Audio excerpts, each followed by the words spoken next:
Globe చంద్రబాబుకి మద్దతుగా నిలిచింది. ఆ విషయాన్ని మీరు విస్మరిస్తున్నారు. అదే సార్, అదే దాని తర్వాత నేనేమంటానంటే ప్రపంచవ్యాప్తంగా నిరసన తెలుపుతూ కూడా ఏదైతే ఓటింగ్ అంటే ఎన్నికలు జరిగే సందర్భంలో 1 month ముందు బయట దేశాల్లో, ఇప్పుడు బయట విదేశాల్లో పోయి ఉద్యోగం చేసుకునే వాడికి వాడు పిల్లల బిడ్డల్ని అక్కడ వదిలేసి, లేదు పిల్లం బిడ్డల్ని ఇక్కడ ఓటు ఉంటే వాళ్ళని కూడా తీసుకొని దాదాపు 1,00,000-2 లక్షలు ఫ్లైట్ ఛార్జీలు పెట్టుకొని ఒక 10-15 రోజులు ఇక్కడొచ్చి క్యాంపెయిన్ చేసి ఓటేసిపోవాలని ఎవరు చేయలే ఇంతవరకు. కానీ ఈసారి మాత్రం ప్రత్యేకంగా జరిగింది ఆ విధంగా క్యాంపెయిన్ కూడా. వాళ్ళు అక్కడి నుండి ఇక్కడికి వచ్చి క్యాంపెయిన్ చేసి మా కోసం పోరాడి మా కోసం త్యాగం చేసి మమ్మల్ని ఈ స్థాయికి తీసుకొచ్చినటువంటి నాయకుడిని అకారణంగా అరెస్ట్ చేశారు. అకారణంగా అరెస్ట్ చేశారు కాబట్టి మా వంతు మేము సహకారం అందించాలా అని చెప్పి అక్కడి నుండి ఇక్కడికి వచ్చి 1 నెల రోజుల పాటు క్యాంపెయిన్ చేసి ఓటు వేసి రిటర్న్ పోయేంత వరకు చేసింది మనం చూసాం. దీంతో ఇప్పుడు తెలంగాణలో అంటే నిన్న బీఆర్ఎస్ ప్రస్తావన ఎందుకు చేసినట్టు ఆయన నాకు అర్థం కాలేదు. కవితను అరెస్ట్ చేశారు సార్. ఇప్పుడు కవితను అరెస్ట్ చేశారు. కవితను అరెస్ట్ చేసినప్పుడు మేమేమో చెప్పామా, కవితను ఎందుకు అరెస్ట్ చేశారు, ఏమి అవినీతి చేసిందో లేకపోతే చేయలేదు, ఇవన్నీ మేము ప్రస్తావించాలి. అది వాళ్ళ వ్యక్తిగత విషయం, వాళ్ళ పార్టీ ఇంటర్నల్, లేకపోతే ఆమె చేసిందో లేదో అది చట్టాలు చూస్తాయి. ఈరోజు నిరసన తెలిపేటప్పుడు తెలుగు రాష్ట్రాలు కదా, 2 రాష్ట్రాలు తెలుగు రాష్ట్రాలు. ఇప్పుడు ఆయన అరెస్ట్ చేశారు, చంద్రబాబు గారిని అరెస్ట్ చేశారు. నిరసన తెలిపే హక్కు ప్రతి ఒక్కరికి ఉంటుంది కదా. నిరసన తెలిపే హక్కు ప్రతి ఒక్కరికి ఉండేటప్పుడు తెలంగాణలో ఉన్నటువంటి ఐటీ ప్రొఫెషనల్స్ నిరసన తెలిపితే అక్కడ ఉన్నటువంటి ఆ రోజు ఉన్నటువంటి మంత్రి కేటీఆర్ ఎంత కండ కావడంతో మాట్లాడాడు ఆ రోజు చంద్రబాబు గారిని, అక్కడ ఉన్నటువంటి వాళ్ళని. నీళ్లు తాగిన వాళ్ళు ఉప్పు తిన్న వాళ్ళు నీళ్ళు తాగుతారు, ఉప్పు తిన్న వాళ్ళు నీళ్ళు తాగుతారు అని చెప్తూ ఆయన అవినీతి చేయకుండా ఉంటే ఎందుకు చేస్తారు? ఆడాడనో ఆంధ్రప్రదేశ్ లో జరిగితే ఏడెందుకు ప్రొటెక్ట్ చేసేది, ఏడెందుకు చేయాలా, ఆడేదో చేస్తే ఏడెందుకు చేయాలా అని చెప్పి మాట్లాడటం. అంటే ఇప్పుడు తెలంగాణలో కర్ణాటకలో నిరసన చేశారు సార్. మన రాష్ట్రం కాదు, తెలుగు రాష్ట్రం కాదు కర్ణాటక. అక్కడ నిరసన తెలిపితే ఆ రాష్ట్రం ముఖ్యమంత్రి కానీ ఆ రాష్ట్రంలో ఉన్నటువంటి అధికారులు కానీ మంత్రులు కానీ వాళ్ళు నిరసన తెలుపుకునేదానికి అవకాశం ఇచ్చారు. అంటే తెలంగాణలో మాత్రం తెలంగాణను అభివృద్ధి చేసి డెవలప్మెంట్ చేసి ఒక స్థాయికి తీసుకొచ్చి మొన్నటి వరకు అన్నదమ్ముల్లాగా కలిసి ఉండి 2 రాష్ట్రాలు ఒకటిగా ఉండి ఉన్నటువంటి రాష్ట్రంలో ఇదే పార్టీ ద్వారా మీరు ఎదిగారు కదా. మీ తండ్రి ఏ పార్టీ నుండి ఎదిగాడు? ఈరోజు ముఖ్యమంత్రి అయినాడు మీ తండ్రి అంటే ఏ పార్టీ నుండి? తెలుగుదేశం నుండే కదా. తెలుగుదేశంలో ఉన్నప్పుడు మీ తండ్రి గారు చంద్రబాబు గారి దగ్గర ఏ పనులు చేశారు అందరూ చూశారు కదా. ఈరోజు మీరు ముఖ్యమంత్రి అయిపోయే పాటికి కళ్ళు నెత్తుకొచ్చేసి నిరసన కూడా తెలుపకూడదు అని చెప్పి సురేంద్ర నాయుడు గారు మళ్ళీ మీ దగ్గరకు వస్తాను. ఒకసారి రేగి లక్ష్మణరావు గారి దగ్గరికి వెళ్ళాను. ఏమంటే మొత్తం ఎలక్షన్ అంతా దించుతున్నట్టారు వైసీపీలోకి. ఏజ్ బార్ అయిపోయిన వాళ్ళు వీళ్ళందరూ ఇవాళ గుర్తొచ్చారా మీ జగన్మోహన్ రెడ్డి గారికి? ఉండవల్లి అరుణ్ కుమార్, రేపు పొద్దున కేవీపీ రామచంద్రరావుని కూడా తీసుకొస్తారండి? వాసుదేవ్ గారు, మీకు ప్యానల్ ఉన్న పెద్దలకి వీక్షలకి యాజమాన్యానికి హృదయపూర్వక నమస్కారం అండి. కాంగ్రెస్ పార్టీలో ఉన్నటువంటి సీనియర్ నాయకులు అలాగే ఎవరైనా సరే జాయిన్ అయినా సరే వాసుదేవ్ గారు వాళ్ళ యొక్క అనుభవాలని వాళ్ళ యొక్క దాన్ని వినియోగించుకొని పార్టీకి కావాల్సినటువంటి సలహాలు సూచనలు తీసుకోవడానికి అవ్వచ్చు. కానీ ఏదైనా సరే వచ్చిన వాళ్ళని పార్టీలోకి ఆహ్వానించడం తప్పులేదు. ఇప్పుడు వాళ్ళు పరిమితి అయిపోయింది. ఆ రాజకీయాలకి పరిమితితో సంబంధం లేదు యాక్చువల్లీ.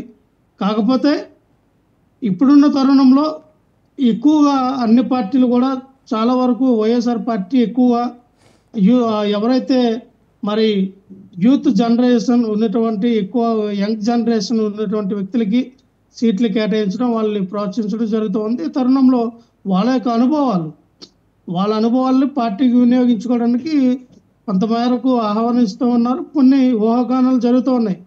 ఉండవల్లి గారు వస్తారని, హర్ష్ కుమార్ గారు వస్తారని, హర్ష్ కుమార్ గారు కూడా త్వరలో జాయిన్ అవుతారని, అలాగే కొంతమంది కాంగ్రెస్ పార్టీలో ఉన్నటువంటి సీనియర్ నాయకులు, కొంతమంది యంగ్ లీడర్స్ కూడా కాంగ్రెస్ పార్టీ నుంచి, మళ్ళీ టీడీపీ నుంచి కూడా, జనసేన పార్టీ నుంచి కూడా వలసలు వస్తూ ఉన్నాయి. వైఎస్ఆర్ పార్టీలో భారీ ఎత్తున చేరడానికి రంగం సిద్ధం చేసుకున్నారు. అవి కూడా రేపొద్దున ఉగాది తర్వాత చాలా వరకు కూడా జనసేన పార్టీ నుంచి టీడీపీ పార్టీ నుంచి కూడా అధికారం పార్టీ ఏదైతే అధికారంలో మేము ఉన్నామని వాళ్ళు అనుకుంటూ ఉన్నారో అధికార పార్టీ నుంచి కూడా అలాగే కూటమిలో ఉన్నటువంటి నాయకులు కూడా చాలా వరకు కూడా వైఎస్ఆర్ పార్టీలో జాయిన్ అవ్వడానికి జగన్మోహన్ రెడ్డి గారు మా అధినాయకుడు యొక్క టచ్లో ఉన్నారు. ఖచ్చితంగా వాళ్ళు కూడా జాయిన్ అవుతారు రాజధాని గారు, అందులో తప్పే ఉంది.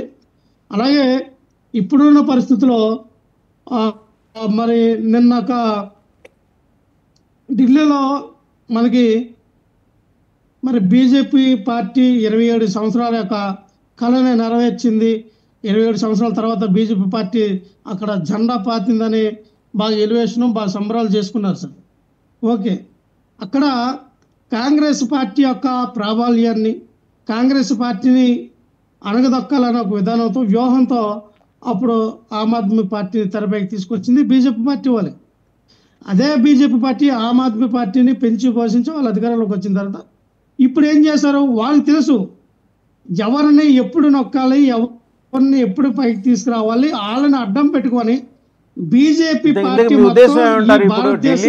ఢిల్లీలో బీజేపీ గెలవటం మీకు నష్టమా, తెలుగుదేశానికి నష్టమా, జనసేనకి నష్టమా? సార్ ఢిల్లీలో ఎవడు గెలిస్తే మాకు గేరు సార్, మాకు గెలిస్తే మాకు నష్టం లేదు, లాభం లేదు, ఏమీ లేదు. మేమనేది ఏంటంటే వాసుదేవన్ గారు అక్కడ ఢిల్లీలో జరిగినటువంటి పరిణామాల దృష్ట్యా మన ఆంధ్రప్రదేశ్కి చిన్న కంపారిజన్ అంటే చిన్న లింక్ ఉందండి.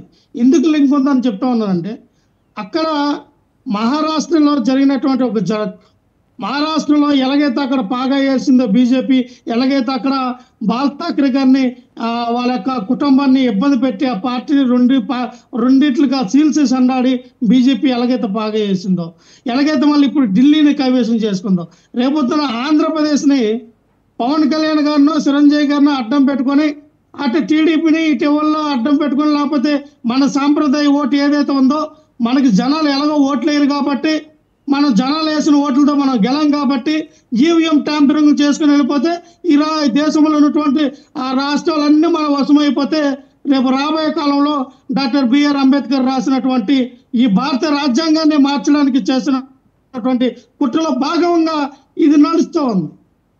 ఇది ఖచ్చితంగా మేధావులందరూ ఆలోచించదగ్గ విషయం. ఎందుకంటే వాళ్ళకి కన్ను సొట్టుపోయి ఏదో అన్నట్టుగా గుడ్డిదయ్యింది అన్నట్టుగా కాంగ్రెస్ ఇండియా కూటమికి ఈసారి కొంచెం ఎక్కువ సీట్లు వచ్చి వాళ్ళకి తక్కువ సీట్లు వచ్చాయి కాబట్టి భారత రాజ్యాంగ విషయం ఎత్తట్లేదు. కానీ రేపు లేదు జమిలీ ఎన్నికలు తీసుకొచ్చి లేదా ఇదే ట్యాంపరింగ్ చేసుకొని మొత్తం భారతదేశంలో ఉన్నటువంటి రాష్ట్రాలన్నీ ఆలయాధికారంలోకి వచ్చి భారత రాజ్యాంగాన్ని మార్చే ప్రణాళికలు జరుగుతున్నాయా అని ఆలోచించాలి. లేదు ఇంకా తర్వాత ఎన్నికలకి సిద్ధమైనప్పుడు అయ్యా మాకు ఈ యొక్క ఈవీఎంలు మాకు వద్దు, ఈవీఎంలో మాకు దానిపై నమ్మకం పోయింది, ప్రజాస్వామ్యం ప్రజా కూలీ జరుగుతూ ఉంది, ఖచ్చితంగా బ్యాలెట్ బాక్స్లో మళ్ళీ రావాలి, పాత రోజులే రావాలి, ప్రజల యొక్క ఓటు జనాలేమో ప్రజలేమో మీకే ఓట్లు వేసామంటారు, మా ఓట్లు ఏమయ్యని అడుగుతూ ఉన్నారు. కానీ ఓట్లు చూస్తే ఢిల్లీ లక్ష్మణరావు గారు నేను అడుగుతున్నది ఏంటంటే ఢిల్లీ వ్యవహారాన్ని మీరు తెలుగు రాష్ట్రాలకు ఎలా లింక్ చేస్తూ వస్తున్నారు? వాళ్ళ అవసరాల కోసం ప్రాంతీయ పార్టీలను తయారు చేస్తారు, వాడేసుకున్న తర్వాత విసిరి టిష్యూ పేపర్ లాగా అవతల పారేస్తారనేది ఒక అబ్జర్వేషన్. అలాంటి పరిస్థితి ఆంధ్రప్రదేశ్లో ఏ పార్టీకి వచ్చే అవకాశం ఉంది అని అడుగుతున్నా నేను. మనం ఈ జనసేన పార్టీ మునుగుపోతూ ఉంది. జనసేన పార్టీని టిష్యూ